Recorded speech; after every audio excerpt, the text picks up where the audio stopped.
আমাকে যতই লুকাও না কেন, আমি পরিষ্কার বুঝতে পারছি আমি আর বেশি দিন বাঁচবো না। নমিতা, নমিতা, কেন তুমি অমন কথা বলছো বলো তো? তোমার কিচ্ছু হবে না। আমি তোমাকে বলছি, শোনো, তুমি ঠিক ভালো হয়ে যাবে। আমার একটা কথা রাখবে? কথা বলো, বলো কি কথা? আমি চলে যাওয়ার পর তুমি একটা বিয়ে করো। কেন তুমি অমন বাজে কথা বলছো বলো তো? বাজে কথা নয়, আমার পিয়া যে ঠিকমতো মায়ের ভালোবাসাটাও পেল না। তুমি কথা দাও, ওকে একটা মা এনে দেবে। নমিতা, বাবা বাবা, দেখো দেখো কি সুন্দর ধানের ক্ষেত।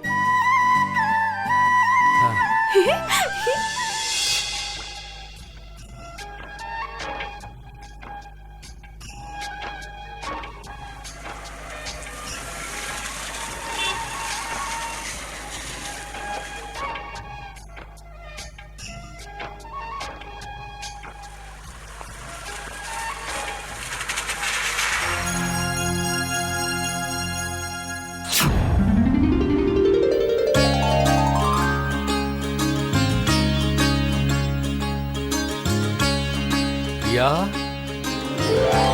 দেখো তো মা, কাকে এনেছি। এটা কে বাবা? এটা এটা তোমার নতুন মা। মা?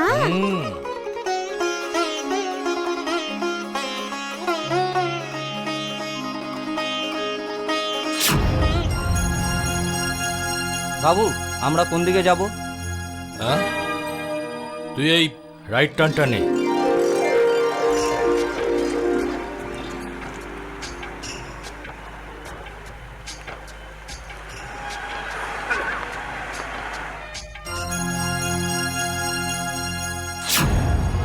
তুমি কি প্রিয়ার হাবভাব কিচ্ছু বুঝতে পারছো না? কেন, কি হয়েছে কি? ওর হাবভাব কিন্তু আমার মোটে ভালো ঠেকছে না। আরে বাবা, এটা ওর ছেলে মানুষই। আরে ওটা নিয়ে চিন্তা করো না। না দাদা, বৌদি যে বলেছে না, ঠিকই বলেছে। প্রিয়ার ব্যাপারটা আমিও লক্ষ্য করেছি। তুমি ওকে একটা ভালো ডাক্তার দেখাও। বাবা বাবা, চলো না আমরা লুকোচুরি খেলি। ইয়া, তুমি এখন বড় হয়েছো না? বড়রা লুকোচুরি খেলে না মা। না, আমি লুকোচুরি খেলবো। চলো না বাবা, চলো না। প্রিয়া! হ্যাঁ, আচ্ছা ঠিক আছে, তুমি যাও, আমি আসছি। আমি লুকোচ্ছি, তুমি তাড়াতাড়ি এসো।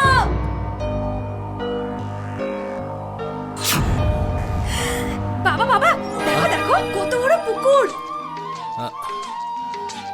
হ্যাঁ,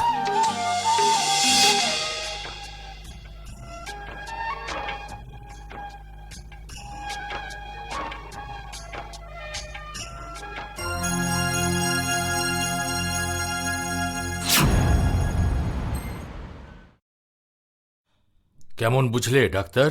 প্রিয়াকে দেখে যা বুঝলাম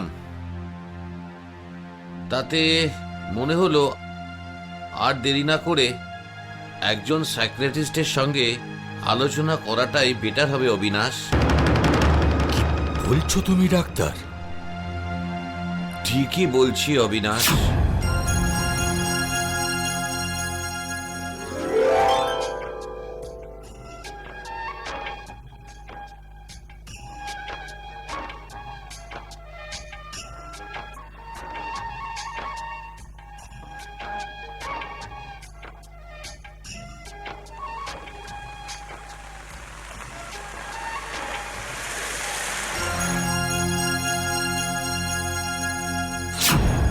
তুমি বিদেশে চলে গেলে আমি কিন্তু প্রিয়াকে সামলাতে পারবো না।